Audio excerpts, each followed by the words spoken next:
Hi, I'm Andy Miocha and you are watching A News. Here are the headlines. At least 9 people believed to have died in the cold weather gripping the US. National Day of Mourning in Turkey following a ski resort fire that killed 76 people. Russia poses an existential threat to Europe's security, warns EU's foreign policy chief. Thank you for tuning in. At least 9 people are believed to have died as a result of the dangerous cold gripping much of the US as a once-in-a-generation winter storm wreaks havoc on the Gulf Coast, a region unaccustomed to winter weather. A rare winter storm is wreaking havoc across the US deep south, bringing snow, freezing rain, and Arctic temperatures to Texas, Louisiana, and surrounding states. At least 9 deaths have been reported due to the cold, including 4 from cold exposure, 2 in Texas and 2 in Georgia and Milwaukee. The storm has caused widespread disruptions, including highway closures, flight cancellations, and power outages. More than 2,000 flights were cancelled on Tuesday, with 3,000 more delayed, according to FlightAware flight tracker. Airports in Houston and Tallahassee have been shut down, and Port Houston closed its facilities as the storm continues. The National Weather Service has issued warnings for sharp temperature drops, especially overnight, which could worsen power outages and further disrupt travel. States such as Mississippi, Alabama, Georgia, and Florida are experiencing up to 25 centimeters of snow, with record snowfall reported in Louisiana, Alabama, and Florida. Northern parts of New York State are also affected, receiving up to 45 centimeters of snow. The storm is expected to continue impacting the region, causing significant travel and infrastructure challenges. A national day of mourning was declared in Turkey to honor the 76 victims of a fire at a hotel in a ski resort in the north of the country. 9 people were detained as part of the investigation into the cause of the fire. Flags have been lowered to half-mast at government buildings and Turkish embassies worldwide in honor of the victims of the ski resort hotel fire. President Recep Tayyip Erdogan has vowed that those responsible for the tragedy will be held accountable, promising a thorough investigation into the cause of the fire. 9 people, including the hotel owner, have been detained in connection with the blaze. 6 prosecutors have been assigned to oversee the investigation. The fire, which claimed the lives of 76 and left dozens injured, broke out at around 3:30 a.m. in the Grand Kartal Hotel, a 12-story wooden building in the Karoglu Mountains. The hotel was full of 238 guests during the busy holiday season, and initial investigations suggest that the fire quickly spread from the 4th floor to the upper levels. In the chaos that followed, terrified guests desperately tied bedsheets into makeshift ropes to escape the flames. We heard cries for help from here. One woman even jumped out of the window. We were really scared in that situation. They tried to climb down using bed sheets.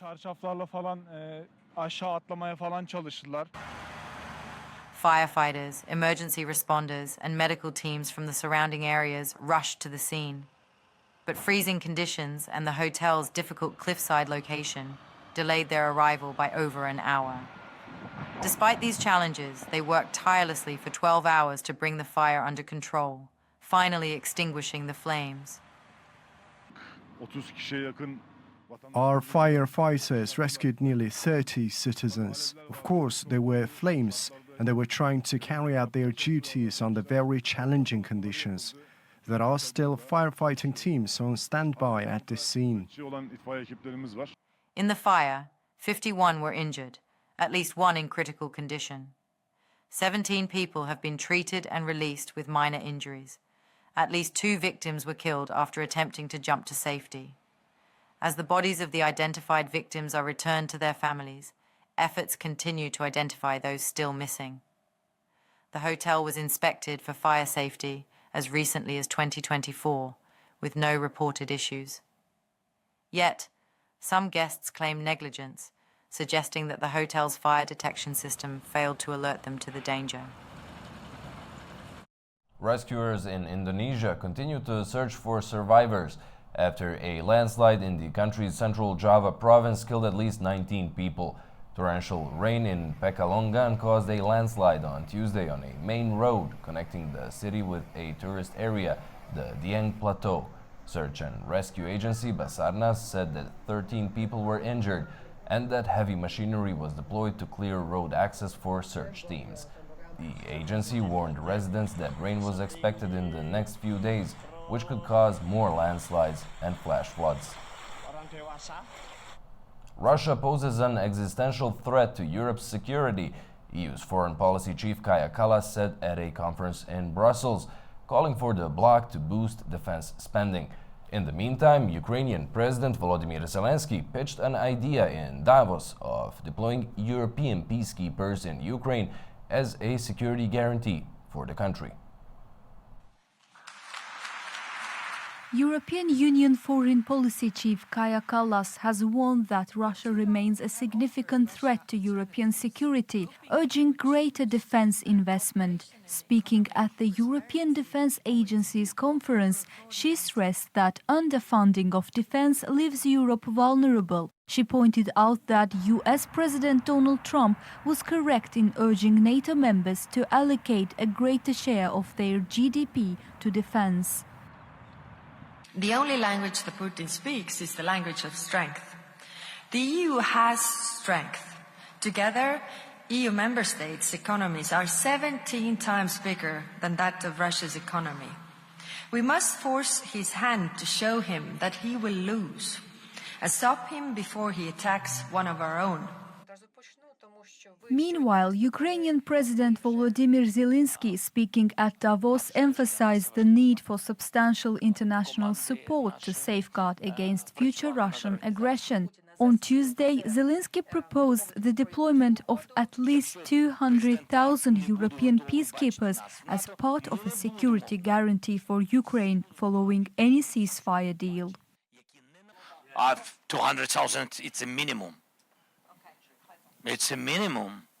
Otherwise, it's nothing. Otherwise, it's something, like somebody, like we had OSCE, and nobody knew where they can help you. They had offices, and that's all. Zelensky noted that such a force would be essential given Russia's military strength of 1.5 million personnel compared to Ukraine's significantly smaller numbers. In Davos, Zelensky also called on Europe to establish itself as a strong global player, saying it needed to be able to guarantee peace and security for itself and for others. Ukrainian president also emphasized the need for broader security guarantees and revealed ongoing efforts to arrange a meeting with US President Donald Trump to secure further support. US President Donald Trump said that he would likely impose fresh sanctions on Russia if Russian President Vladimir Putin refuses to negotiate about ending the war in Ukraine. Trump, however, gave no specifics. If you had a competent president, which you didn't, the war wouldn't have happened. The war in Ukraine would have never happened if I were president. But that couldn't happen because the election was rigged. Well, we're looking at that. We're talking to Zelensky. We're going to be talking with President Putin very soon. And we'll see how it all happens. We're going to look at it very soon. One thing I do feel, the European Union should be paying a lot more than they're paying because under Biden, we're in there for $200 billion more. Now, it affects them more than it affects us. We have an ocean in between, right? Little thing called an ocean. The European Union should equalize. We're in there for $200 billion more than the European Union. What are we, stupid? I guess the answer is yes, because they must think so. But the European Union takes advantage of us tremendously on trade.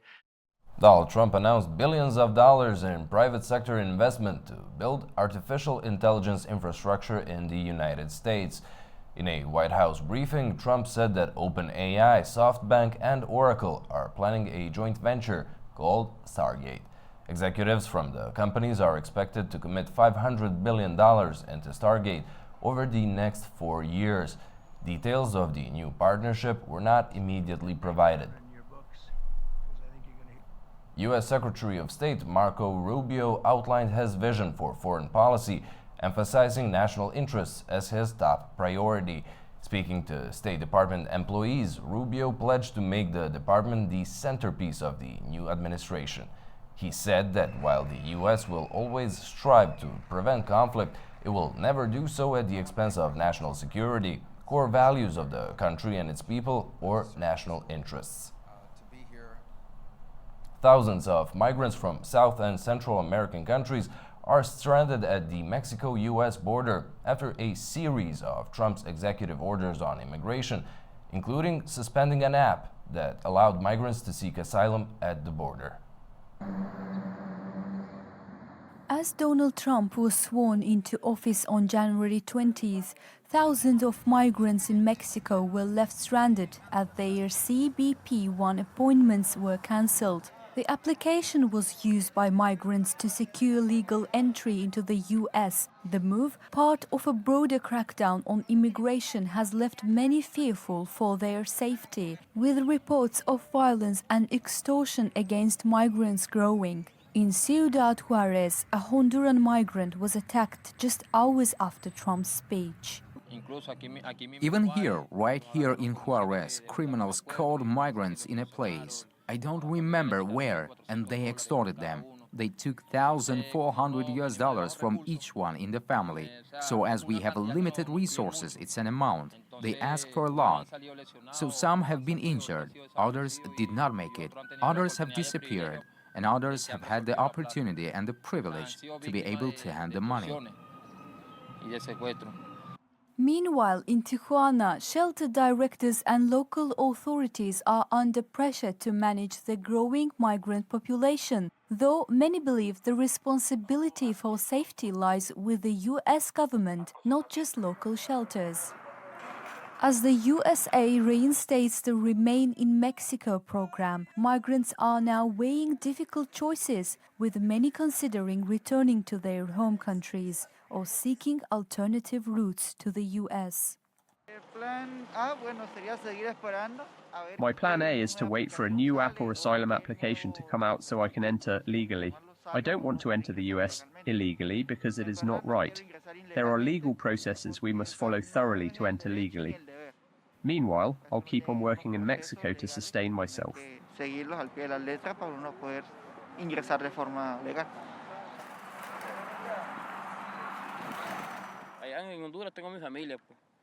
My family is back in Honduras. I've got no one here. I suffer because my family is far away. I go sometimes without eating. I was here because I wanted to cross to the United States, but since the CBP-1 application was cancelled, I have nothing to do here. Now I'm going to work for a couple of weeks to return to Honduras. Meanwhile, Texan authorities have expanded a buoy barrier along the Rio Grande. The installation of these buoys, which now extend over a kilometer, aims to block crossings, further complicating the situation for those seeking asylum. More than 700 migrants have reached Spain's Canary Islands and the country's coast in the past day. According to the country's interior ministry, some 3,000 irregular migrants have reached the Spanish archipelago in 2025. Over 400 migrants reached Spain's Canary Islands, according to the Spanish Red Cross and local authorities. Spanish Coast Guards towed a wooden boat carrying 67 men, 2 women and a toddler to the port of Arguineguin in Gran Canaria late at night. Local police counted the migrants as they disembarked. In addition, 5 other boats carrying at least 350 migrants reached the coast of El Hierro.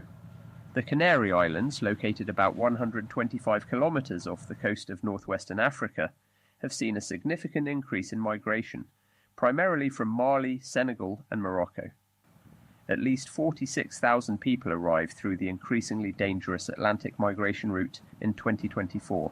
according to Spain's Interior Ministry. This is part of a larger trend in which Spain received almost 64,000 migrants last year, a rise from 56,000 in 2023. While such crossings into the European Union fell by 40% from January to November 2024, crossings on the Atlantic route increased by 19%, according to the EU border agency Frontex. The Canary Islands have become a key destination for migrants seeking to reach Europe, with the region struggling to manage the surge in arrivals. Around 900 aid trucks entered Gaza yesterday as the ceasefire between Israel and Hamas allowed critical humanitarian efforts to resume.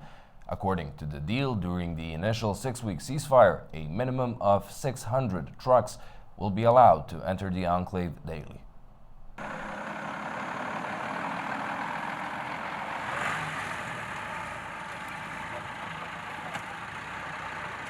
Nearly 900 humanitarian aid trucks entered the Gaza Strip on Tuesday, the third day of a ceasefire between Israel and Palestinian militants Hamas. A senior UN aid official for Gaza stated that so far there had been no apparent law and order issues. The latest arrivals bring the 3-day total to more than 2,400 trucks entering the enclave. Throughout the 15-month war, the UN has described its humanitarian operation as opportunistic, facing challenges from Israel's military operations, access restrictions imposed by Israel into and throughout Gaza, and more recently, looting by armed gangs. Muhannad Hadi, the top UN aid official for Gaza and the West Bank, said there had been minor incidents of looting in the past 3 days. We had reports about minor cases minor incidents, of looting. It was not like before. It's not organized crime. You know, some kids jumped on some trucks trying to take food baskets. There were some other people tried to take some bottled water. So it wasn't like before, and hopefully within a few days this will all disappear once the people of Gaza realize that we will have aid enough for everybody.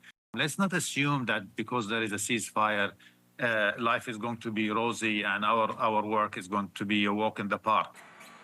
The truce deal mandates that at least 600 truckloads of aid be allowed into Gaza each day during the initial 6-week ceasefire, including 50 trucks carrying fuel. Half of those trucks are designated for Gaza's north, where experts have warned that famine is imminent.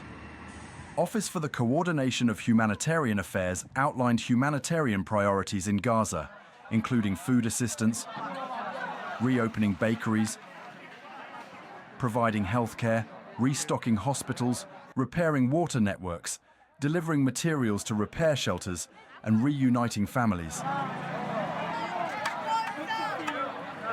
Qatar has urged both Israel and Hamas to fully respect the terms of the ceasefire, with Doha expressing optimism on the implementation of the agreement it mediated. Qatar, one of the mediators of the Israel-Hamas ceasefire, expressed optimism about the 3-phase agreement's implementation. Qatari Prime Minister and Foreign Minister Mohammed bin Abdulrahman bin Jassim Al Thani urged both Israel and Hamas to fully comply with the terms of the ceasefire. Foreign Ministry spokesperson Majed Al-Ansari echoed this optimism, emphasizing cautious monitoring of the process. So we are confident by the fact that the deal is being implemented on the ground positively. This fills us with confidence, yes. But of course it's a very careful confidence, where we are monitoring the situation, making sure that we deal with any report of breach immediately, making sure that we validate anything that we get from both sides, making sure that we have very clear lists and very clear technical information going from one side to another. Addressing Qatar's stance on normalizing relations with Israel, Al-Ansari underscored that such steps must be tied to resolving the Palestinian issue.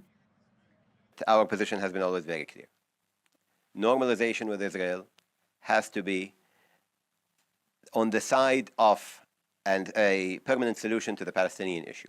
And that will be through a 2-state solution, and we have always been supportive of this.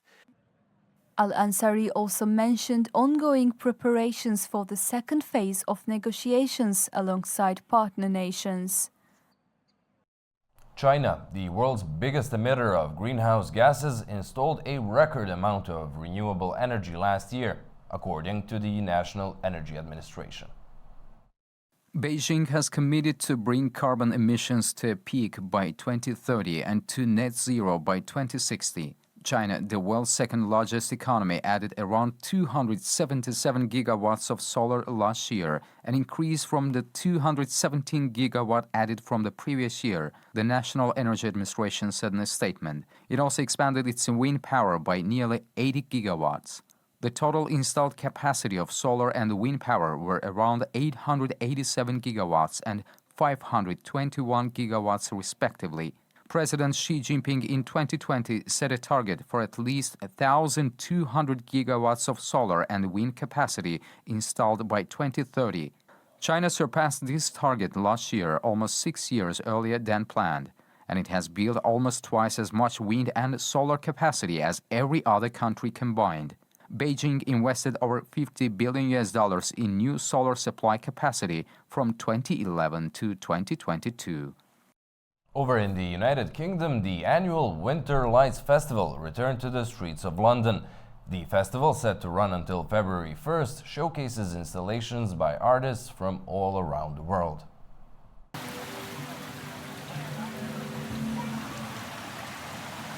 A trail of 12 dazzling new artworks by artists from across the globe was unveiled in London's Canary Wharf Financial District on Tuesday for the annual Winter Lights Festival.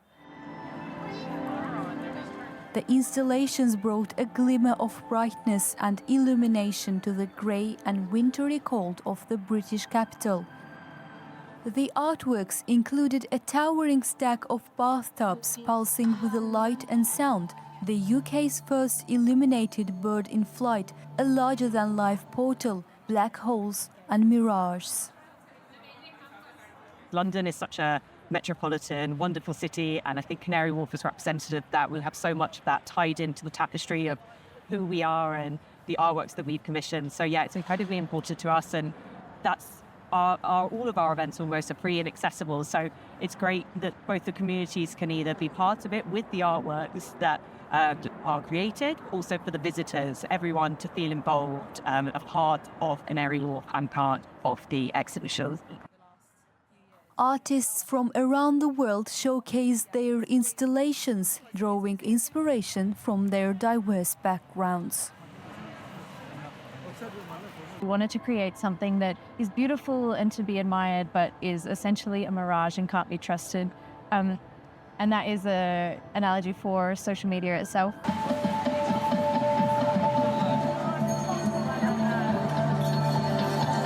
One of the biggest challenges for us was to tell stories of our elders, especially our mothers, our aunts, our grandmas, people who migrated from Bangladesh to here. And so the biggest challenge for us was to celebrate them. This year's festival, which features 4 artworks never before seen in the UK, will run until February 1st.